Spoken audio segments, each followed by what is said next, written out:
Smart Investor, selamat datang di channel Belajar Saham. Pada video kali ini, kita akan membahas saham Gotoh, perusahaan raksasa bernama Gotoh. Siapa pemilik saham Gotoh? Bisnis bakar duit ala startup. Analisa fundamental saham Gotoh. Apakah kita sebaiknya membeli saham Gotoh?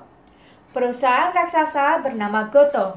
Indonesia baru saja mencatatkan sejarah baru dengan kawinnya dua perusahaan aplikasi super, yaitu Gojek dan Tokopedia.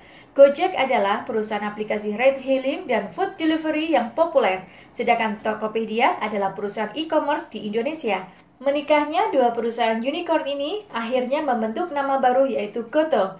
Valuasi Gojek saat ini adalah 10 miliar dolar atau sekitar 140 triliun.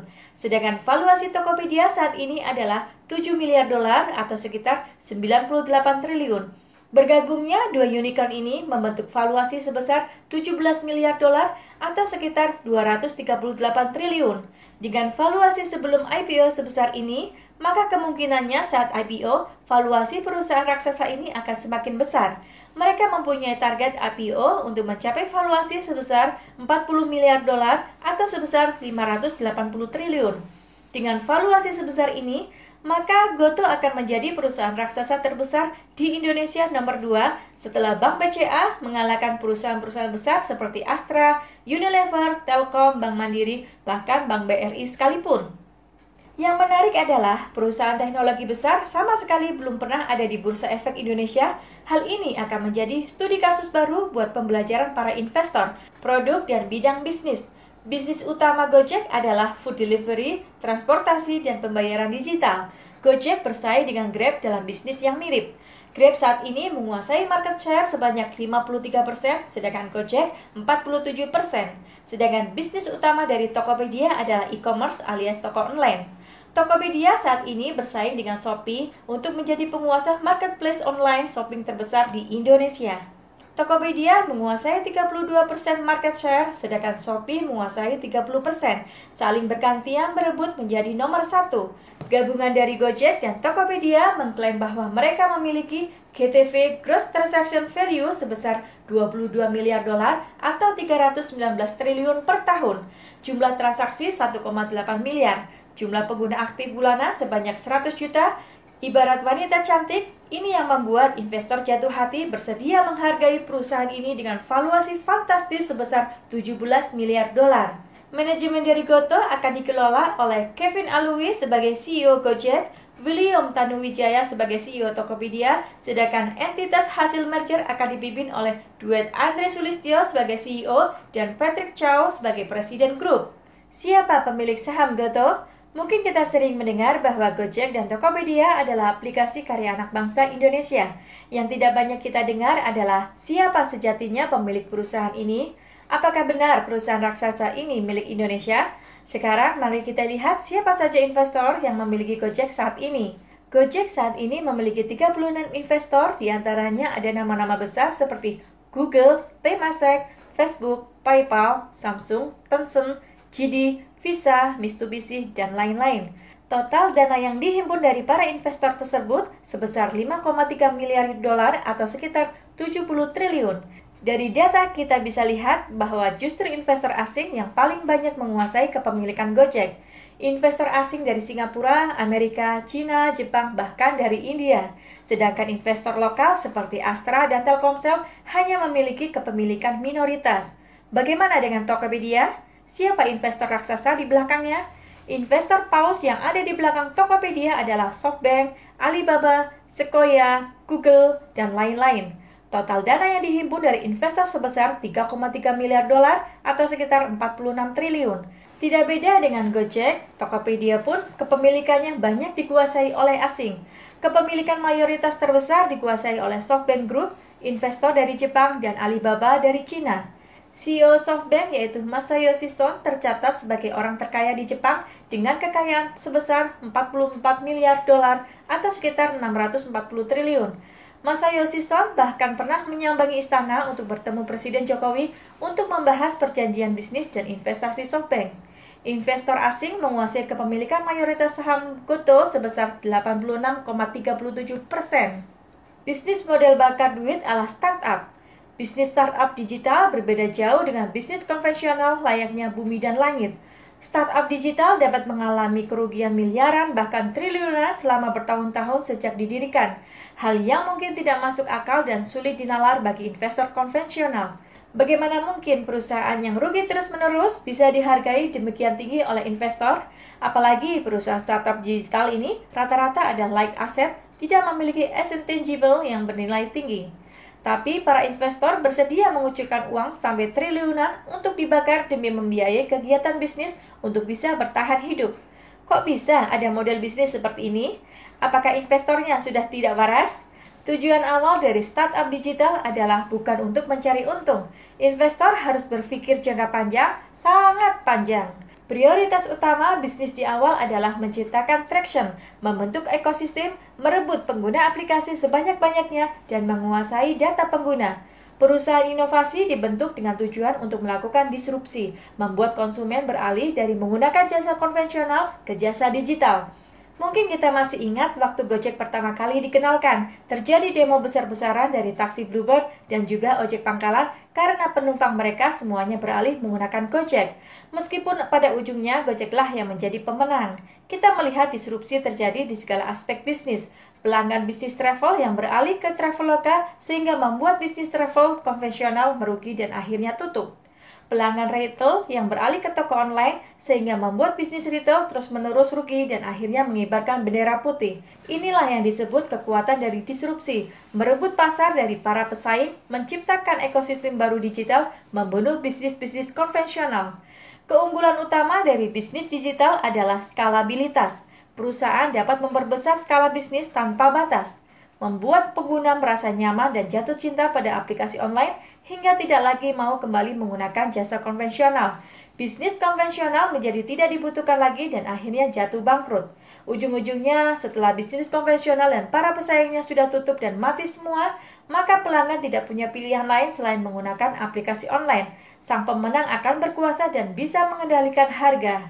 Perubahan zaman memang tidak bisa dicegah. Dinosaurus punah, demikian halnya dengan bisnis konvensional. Punah ditelan perubahan zaman. Terutama setelah adanya masa pandemi, orang terpaksa harus melakukan semuanya secara online. Semua orang akhirnya melek aplikasi online gara-gara pandemi. Masa pandemi menjadi berkah bagi perusahaan aplikasi belanja online dan pengantaran makanan. Bisnis aplikasi ini prinsipnya winners take all, pemenang yang akan mendapatkan semuanya. Hanya akan sedikit aplikasi yang bisa bertahan hidup, hanya 2-3 aplikasi besar, sisanya akan mati atau dijual. Yang perlu diwaspadai adalah predatory pricing, taktik memakan atau dimatikan, yakni raksasa teknologi mengebiri semua kompetitornya demi memenangkan persaingan. Dengan bisnis model bakar uang seperti ini, maka pertanyaannya adalah, uang dari investor ini baliknya kapan? Dan cukup untuk dibakar sampai berapa lama? Bagaimana kalau uang investor sudah habis dan tidak bisa lagi suntik dana?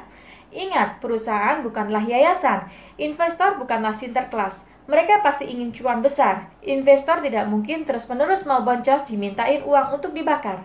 Investor lama-lama pasti menagih kapan investasinya dapat cuan. Inilah salah satu alasan perusahaan harus melakukan IPO.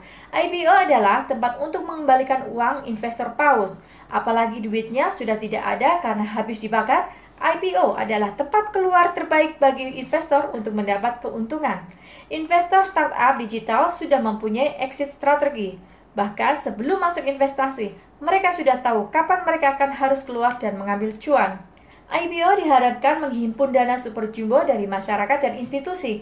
Kalau perlu, harganya terus dikerek naik, digelembungkan, dibuat arah berjilid-jilid. Dengan harga saham yang mahal, investor bisa meraup keuntungan besar. Memang siapa yang mau beli perusahaan Evervalue dengan per sampai ratusan kali? Wah, jangan salah, contohnya ada kok. Lihat aja saham Arto alias Bang Jago. Kebetulan saham Arto adalah milik Gojek. Pernya saat ini sampai ribuan kali, padahal perusahaannya masih rugi. Retail berbondong-bondong memburu sahamnya karena euforia bank digital. Hal ini bukan hanya di Arto. Lihat saja saham bank digital lain seperti saham Bank Net Syariah dan saham bank MNC.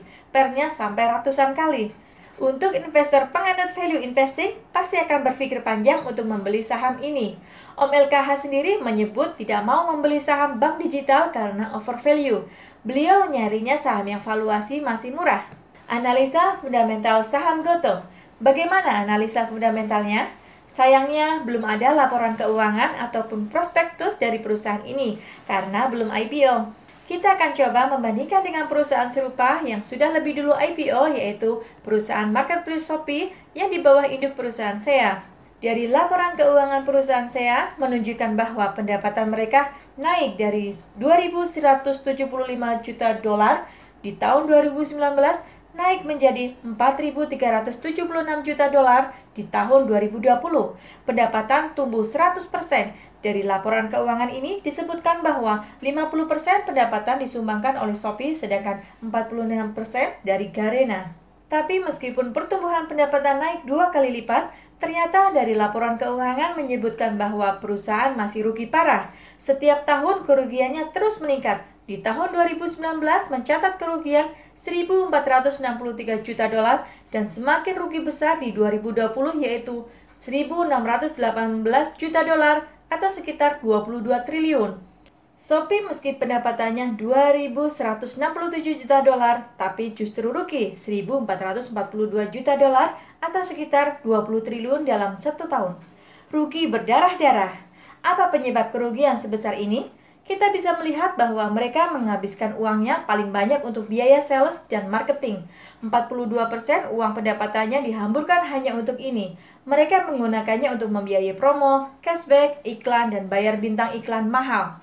Dengan margin penjualan sedemikian kecil, maka tidak heran perusahaan terus-menerus merugi. Meskipun demikian, justru harga sahamnya terus mengalami kenaikan sampai 15 kali lipat dalam 5 tahun terakhir. Perusahaan sendiri tidak menjamin perusahaan akan segera mencatatkan keuntungan dalam jangka waktu dekat. Mari kita lihat prospek bisnisnya dengan membandingkan dengan perusahaan dengan bisnis sejenis yang sudah mapan. Di bisnis e-commerce ada saham Amazon. Amazon mencatatkan pertumbuhan penjualan dari 280 miliar dolar ke 386 miliar dolar, tumbuh sebesar 38%. Keuntungannya naik 15,5 miliar ke 25,8 miliar. Tumbuh sebesar 66%. Amazon mencatatkan keuntungan. Di bisnis ride-hailing ada saham Uber. Uber penjualannya justru menurun di masa pandemik dan masih terus mencatatkan kerugian. Di bisnis food delivery ada saham DoorDash. DoorDash mencatatkan pertumbuhan penjualan sebesar 220% tapi masih mencatatkan kerugian. Bagaimana dengan harga wajarnya? Tidak mudah menilai harga wajar perusahaan digital, apalagi kalau perusahaan masih mencatatkan kerugian dan perusahaan tidak mempunyai aset fisik. Kita tidak mungkin membandingkan perusahaan digital dengan perusahaan konvensional. Juga kurang tepat untuk membandingkan PER-nya karena masih rugi. Salah satu pendekatan valuasi yang bisa digunakan adalah dari pendapatannya. Alih-alih menggunakan PER, kita akan menggunakan PSR atau Price to Sales Ratio, yaitu perbandingan antara harga saham dengan penjualan yang dihasilkan. Saat ini Amazon, raksasa e-commerce terbesar di dunia, memiliki PSR rata-rata sebesar 3,73 kali dan PBV 15,92 kali. Sedangkan Alibaba terbesar kedua memiliki PSR sebesar 5,44 kali dan PBV 6,7 kali. Uber memiliki PSR sebesar 7,46 kali dan PBV 5,77 kali. DoorDash memiliki PSR sebesar 12,5 kali dan PBV 10,3 kali. Dari data di atas didapatkan rata-rata PSR 7,3 kali sedangkan PBV 9,7 kali. Anda bisa menggunakan panduan rasio PSR dan PBV ini untuk menilai apakah harga saham Gotoh masih wajar atau terlalu mahal. Apakah sebaiknya kita membeli saham Gotoh saat IPO? Kita akan melihat data harga saham dari perusahaan bisnis serupa seperti Amazon, Alibaba, dan Uber setelah melakukan IPO. Kalau kita perhatikan di sini, ternyata setelah IPO, harga saham mengalami koreksi yang cukup dalam sebelum akhirnya naik. Jadi, Anda tidak perlu takut ketinggalan membeli saham saat IPO. Akan selalu ada kesempatan untuk terjadi koreksi harga. Apalagi biasanya pada saat IPO, harga saham akan dikerek naik dulu arah berhari-hari untuk menarik minat investor retail, baru kemudian harganya dibanting. Gotoh berencana akan melakukan IPO di 2 negara atau istilahnya dual listing. IPO di Amerika dan Indonesia. IPO GoTo dengan asumsi tercapai target valuasi sebesar 40 miliar dolar atau 560 triliun dan anggap ada 20% saham dilepas ke publik sebesar 112 triliun akan menjadi IPO terbesar di Indonesia, mengalahkan rekor IPO yang dipegang oleh Adaro sejak tahun 2008 yaitu sebesar 12,24 triliun. Nah, pertanyaannya, apakah investor bersedia menggelontorkan dana untuk menyerap semua sahamnya? Memang tidak semua IPO saham perusahaan teknologi sukses. Contohnya WeWork. IPO gagal dan menjadi bencana besar. Sahamnya tidak laku. SoftBank selaku investor utama mengalami kerugian sebesar 124 triliun yang berujung CEO WeWork Adam Neumann akhirnya dipecat. Pada akhirnya, masyarakatlah yang akan menentukan apakah saham perusahaan tersebut layak untuk investasi atau tidak. Bagaimana guys? Apakah Anda akan ikut berburu saham GoTo saat IPO? Jika Anda merasa video ini bermanfaat, bantu dukung channel ini dengan like, share, dan klik tombol subscribe. Terima kasih sudah setia menonton.